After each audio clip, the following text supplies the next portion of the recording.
rero kuvuga ati gifata abakene ivyo sinobiharira nabivuze. Iyo umuntu ari mu bukene aba ari muri wa mugwi w'abantu bashaka gukarirwa n'igituntu.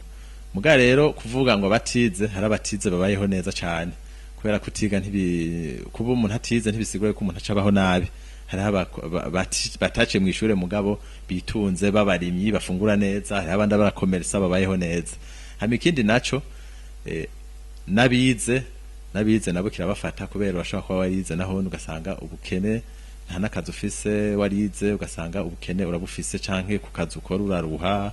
Ivyo vyose ni ibintu bishobora cyangwa ugasanga warize kandi uri n'umubose mugabo ugwaye za ngwara za diabete, ugwaye umugira wa sida. Ivyo rero iyo twitwaye neza, cyangwa ugasanga uri umuntu anywa itabi canke inzoga kandi warize kandi ufise vyose, rero nawe uri muri wa mugwi ushobora kugwara ingwara y'igituntu.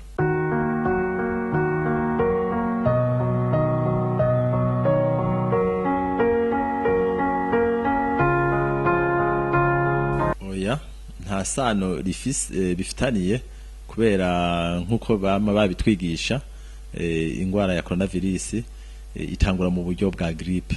Umuntu atangura afise ibimenyetso vya grippe, nico gituma twama duhimiriza abantu ati wibonye ko ibimenyetso vya grippe wonyarukira kwa muganga. Mugabo igituntu birashobora gutangura muri grippe, mugabo kenshi ntibitangura muri grippe. Igituntu ni bwa bushuhe buza, uzotanga kwiyumva ko ari igituntu utangwe kubona ubushuhe bumara indwi zirenga 3.